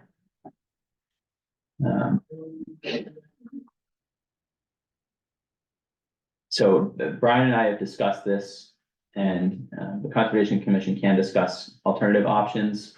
Brian sent me an updated plan yesterday that takes this recommendation into account, so we can also take a look at that. Okay. It changes the open space mapping. Correct. Yeah, it just brings that. Well, yeah. Yeah, it makes the property lines essentially the wetland buffer Mhm. area, so maybe it moves a few tenths of an acre into the open space. Lastly, the lots and home sites. The bylaw requires that no more than half an acre be cleared for a home site. It does not include driveways, utility lines, and areas for underground components for on-site sewer. Both of the proposed building envelopes meet this requirement. So what follows are some findings and drafted recommendations. That is all. Thank you, Andrew. Man, I gotta say, when I was looking at this last night, I really thought that we looked at this like this past December. Not the 22. That's Seems a lot more recent than that. We got our growth management back when there was growth management or something like this. Yeah, roughly a year ago this time. So that is, It was over a year. We were here for free out there. that has since changed. Right. So we'd be exempt from growth management now, since we were Correct. before. Okay, You're in either way. Yep. thanks for that. So yeah, thanks Andrew for that thorough review. That was perfect. Questions from the Conservation Commission members? Gary. I just have a quick one. I don't remember totally, but when the Lacasse subdivision was done, were there any restrictions put on this property that would, alter what's done for further development? I just can't remember that. Yeah, there were, Gary. There's a rather large agricultural easement right along Walker Hill Road. And then the subdivision as a whole has covenant restrictions as well of who can subdivide any further. And all the lots are included in that covenant restriction except for what was called Lot 7 at the time, which is this one. Okay, great. Thank you.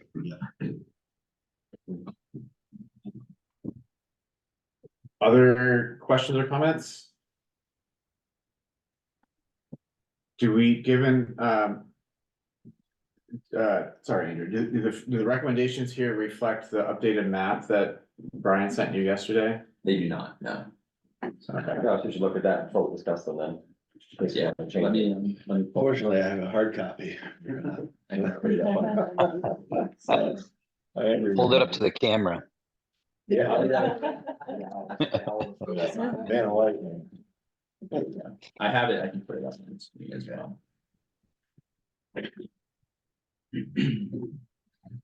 So it's pretty much what I stated, but the 50-foot wetland buffer limit is just the property line, and then the setback associated with that property line and the ARZD is 15 feet. So effectively, it's a 65-foot buffer from structures. Obviously, you can clear it within the setback, but yeah, and that it actually surprised us because if you look at that old Lacoste plan, and if you look at orthophotography, you can see a pretty clear vegetation change of what used to be the wetland delineation that kind of crossed the property in a diagonal fashion. And that was done in 2004, I want to say. But it just shows over 20 years, the definition of wetland has changed substantially. So we were surprised that it did kind of horseshoe around these lots, but nonetheless, we're taking into account now, we're subject to the rules at the time we submit, so. But so on the southern end, we're bound by the wetland buffer. This area you can see from the orthophotography is patchy. There's very few significant trees in this area. I think Fitzgerald said that we'd be clearing roughly 8,000 square feet. And then on the southern part, there's a septic easement that was done as part of the Lacoste subdivision. Lot 7 was to go with this home. 4 and 5 were lots to the west of us, and then lot 6 was actually the Jess farm. Since then, these folks have done on-site pre-treatment mound systems. That technology really wasn't available at the time when the original subdivision was done.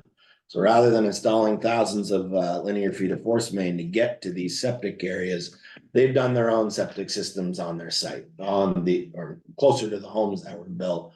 Not all the lots have been developed yet, but we did have conversations with those folks. They weren't willing to absolve their septic easement rights just in case, and we could work around them. So, we're keeping those areas open. Nothing is constructed there except for the mound system that's associated with the existing residents on the Boardman property. But so we have a septic easement to the south. And we have the wetland buffer to the north, but they still fit in there relatively well. The parcels also, or the Lacoste subdivision, was subject to a state stormwater discharge permit, which is something I wasn't expecting when we came in for pre-app. Given the rural nature and how old it was, I was surprised. So, but given that they're already under state stormwater jurisdiction, we had to propose what's called the gravel wetland now. This is the state preferred method for stormwater treatment. And Fitzgerald talks about some of the runoff from the lawns potentially being, something to consider. But because we're within the state stormwater jurisdiction for this, our new impervious surfaces are being routed to that wetland feature that will treat it to the best extent possible given the soil type here. So that wasn't on any plans you'd seen previously either. Awesome, thank you. Thanks for adjusting the map lines. All right, so with that, so can you flip back to the recommendations? So recommendation 1 is final plans shall show full compliance with the standards and runoff and erosion control standards. Any questions or comments on that one? Can you? Yeah, okay, Comments, slow. There we go. Okay, so.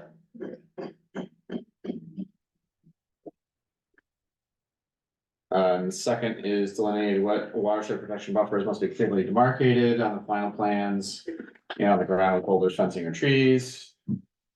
Do you already have plans for that?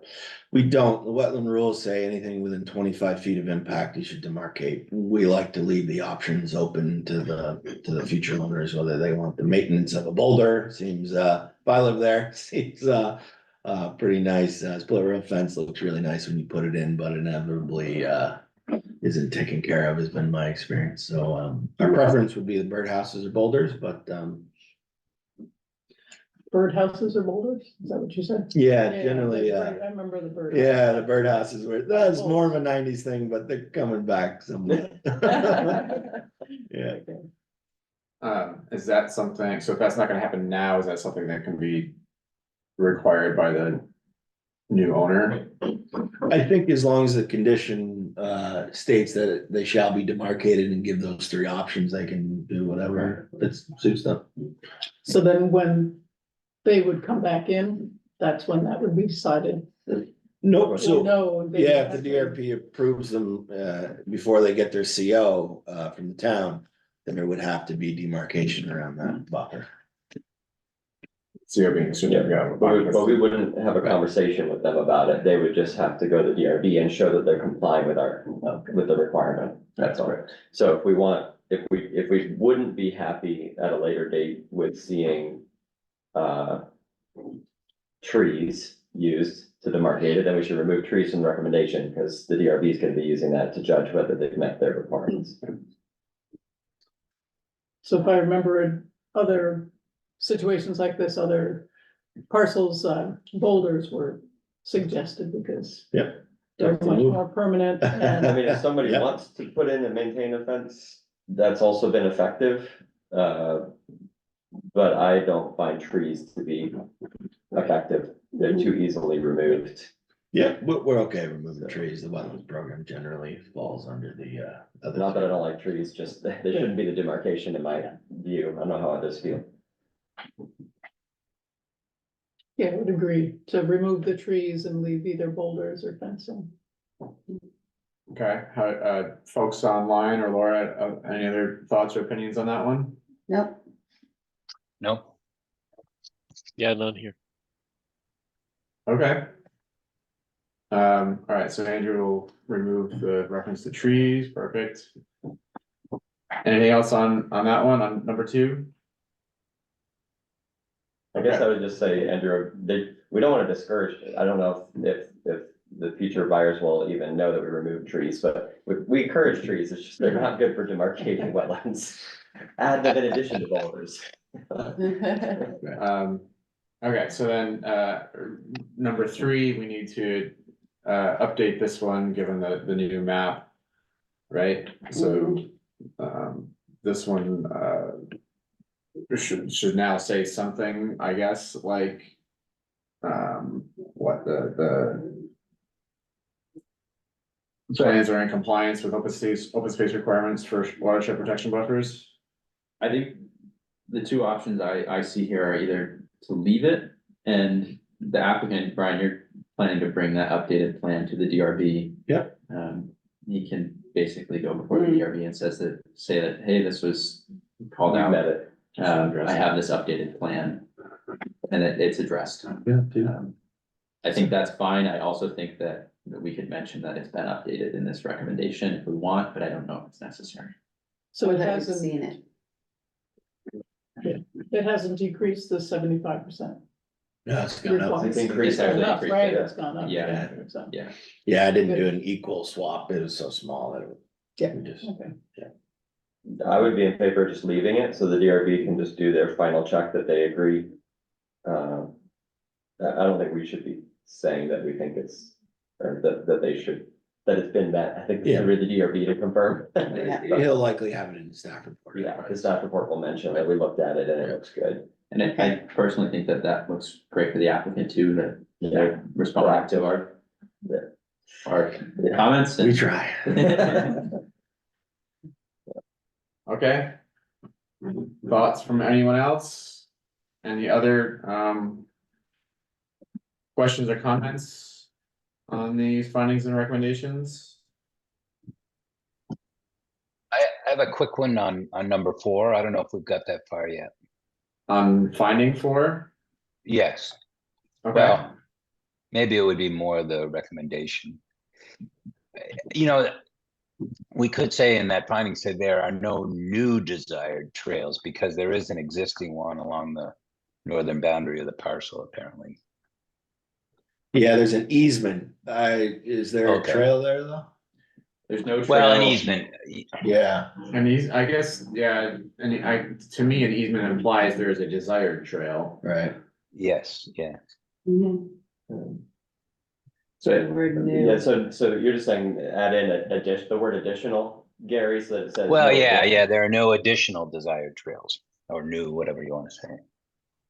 Thank I you. think that's okay. I think in the bylaw language, it might make a distinction between an easement and a desired trail. And the distinction being that a desired trail is somewhere that we would like an easement.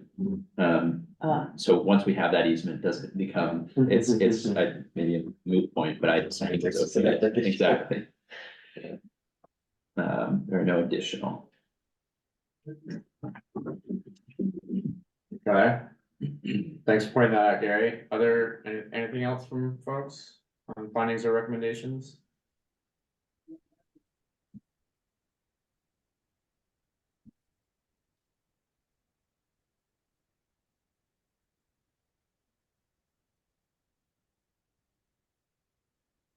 Seeing any hands? If not, then, None from me here. okay, thanks, Dave. I'll move approval of the recommendations as amended. Thank you, Reed. Second? I think Gary beat you to it, Laura. All right, so we got a second from Gary. The race. Yeah. Any discussion on the motion? If not, may I, brain crack, all in favor of the motion, please say aye. Aye. Aye. Thank you. I think that was unanimous. Anyone opposed? Any abstention? All right, motion carries. Thank you. For your Thank you time, so much. Brian. So, Thanks for making that adjustment on that. Of course. Yeah, thank you. That's really good. It does Yeah. look great. Yeah. I thought those extra sewer systems were for the houses along Route 2. No, Yeah, they're on but municipal they- sewer there. Oh, it goes up Yeah, that far. huh? yeah. Oh, Yeah, interesting. now just change some regs to facilitate some of the new Homes Act stuff associated with those. Ah, interesting. Rare ARZD parcels that have municipal sewer. Yes, we've Don't done, see many of those. we've done it. Yeah, that's. Have a great day. Yeah, thank you. Thank you, Brian. Bye-bye. All right, so that gets us back to Kim's, idea for, a grant application for, mapping out, old wells or stone walls, is that right? Yeah, Um, and I'm gonna put the call in the chat and maybe Andrew can pull it up. I think we could come back to this at a future meeting. Somebody When's just the- sent Sorry, this to me. Cam, ahead.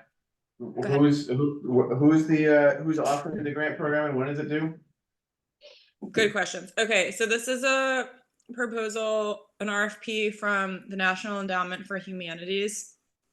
There's like a concept note that they would like, that's optional, that they would like to have on April 11th. However, this was forwarded to me, I was told that the concept notes are like very highly encouraged because they give feedback on what would make the proposal successful. And I was also told that the reason that this was sent to me is that our grants people at UVM said like, hey, we think this might fit with your work, and it has a 42% success rate.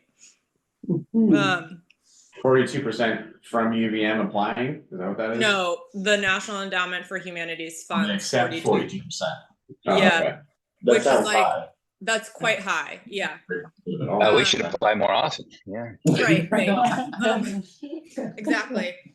Yeah, Gary, Jesse sent this to me and Rochelle last night. And so I sort of just like very quickly skimmed it, and I think there would have to be like maybe a creative argument about the impacts of climate change and COVID-19. Or maybe not, like I actually think that might be fine, but it strikes me that like it's connected to this conversation that we had been having about like cultural resources around town, and specifically like ones that are maybe outside anybody's purview, like stone walls and cellar holes in forests. At the same time that we're having that conversation, I have a master's student who's doing a census of all town-owned forested parcels in the state, and she's going to be sending a survey out. I brought this up, a couple last meeting, I guess. Last meeting. Yeah, last meeting. And so I feel like there could be an opportunity to build on that project by saying, okay, this map is created through Julie's thesis. We'll have this GIS layer. We'll have all these contacts in towns across the state. Is there interest in then trying to say, this call really wants there to be like citizen engagement or community engagement? Is there an opportunity to be like, okay, we're going to host a bunch of like like workshops and teach people how to go out into the woods and find these places and then like add them to the map so that we have like this comprehensive idea of where all of these markers are, that especially ones that might be of significant cultural value, like I don't know, do we have a sense of like which cellar holes may have been part of the Underground Railroad or other significant sort of time periods? Rum running, Eric. So that is like the thinking that has popped into my brain since I saw the call last night and then woke up this morning. And that's really as far as I've gotten. So Kim, this would be on just the town-owned land that people would be looking around on?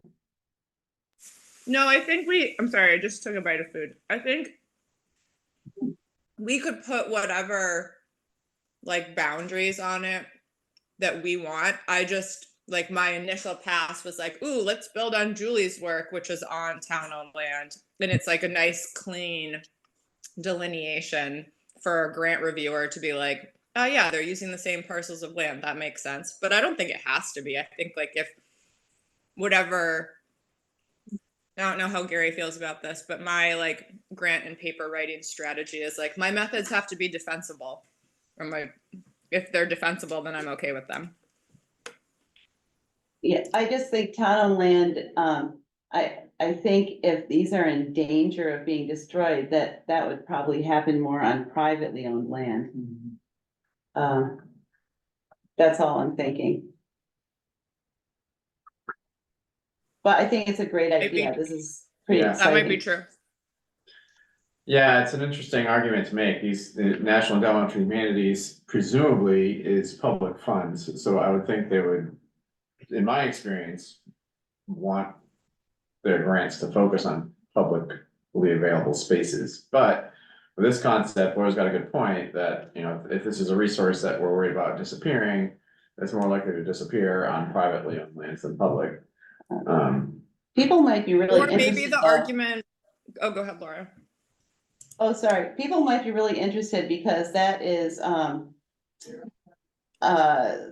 what Sam Ford's business, right? She goes on to people's farms and she, does some research and she finds all these interesting things about their farms and they pay her to do that.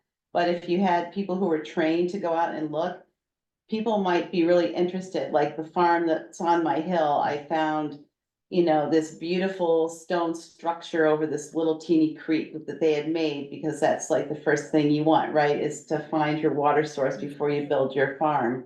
And I think if private, especially farms where you have a lot of land and a lot of forests were contacted, they might be really up for having people come in and, see what's there.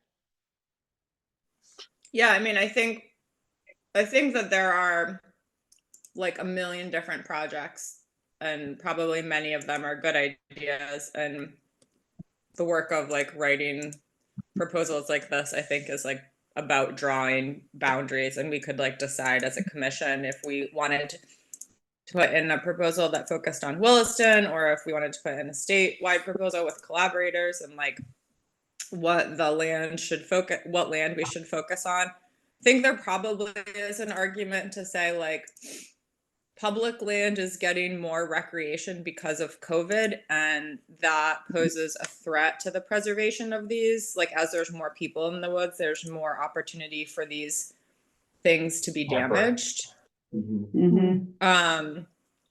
That's sort of what I was thinking. I had like very briefly spent like 15 minutes trying to be like, could we focus on like floodplains and be like, flooding, climate change, we need to document the things that are like going to be damaged by floodwaters.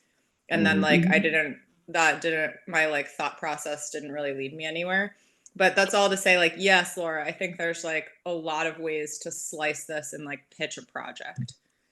I mostly was just wanting to see like what you all thought and if anything jumped into your head and if we're interested in pursuing it. And there's like some benefit to UVM taking the lead, and because they like know how to do all of like the federal grant submitting stuff, and then there's some drawback in the sense that they take overhead. 54% of it. I just happen to know. Yeah, really. So you got $150,000 you apply for, that means you get 100,000 to work with. Yep. Yeah. Just Yep. a quick comment. Yeah, I just had a quick comment. I think it might be good to start on public lands and learn from that. And then this probably comes out every year. We can apply for Yeah. another grant in the future.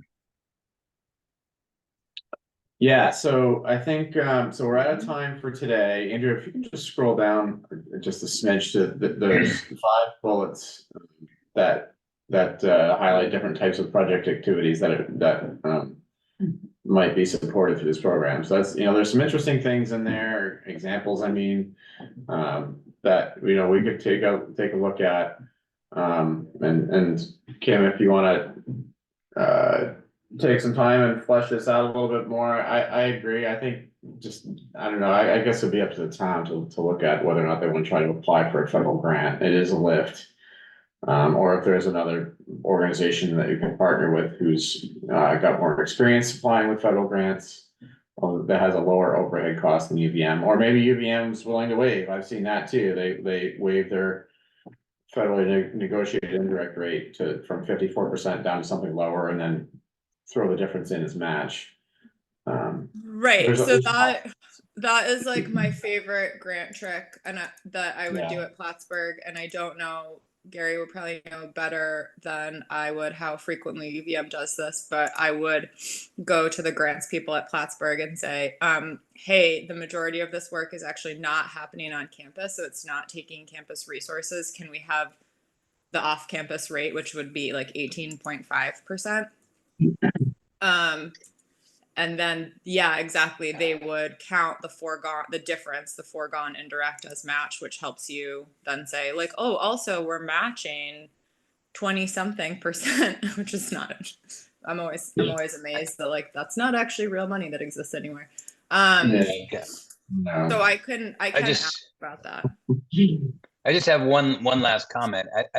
I think even though the 54% is high, it's expected by these institutions, and I don't think they'd shy away from funding something that they liked because of that. Because Absolutely. my guess is any institution that applies to this has some kind of overhead, and UVM is actually lower than many, and in fact most probably. In some areas it's 100% at some like Princeton and those big places. So anyway, that's my 2 cents worth. Yeah, I just had a conversation with somebody who does like the Harvard off-campus rate is 80%, just for example. So like it's not like UVM is weird. For big research institutions, UVM is on the low end, and these big federal agencies won't be like, oh my God. Yeah. Some of the local funding agencies are though. Yeah. All right, so we're out of time. I guess Kim, if you want to put a little effort in, a little more time into this and think about it. I agree. I think if we want to advance this somehow, then I think it would be in our best interest to submit that concept paper or whatever it is that they're calling it. Which is due April 11th, is that right? So yeah, I'll do I can spend a little bit of time the next couple of days, and if it seems like it's like there's a lot of interest and we could like maybe pull something together, like I'll see if Bob McCullough and in historic preservation, who's like written a lot about town forests, is interested, and I'll talk to my master's student, and if it seems like there's enough people that it would like many hands make light work and we could put a good proposal in a relatively short amount of time, then we could try for it this year. And if that doesn't seem like it's the case, maybe we could, Gary's right, it comes out every year.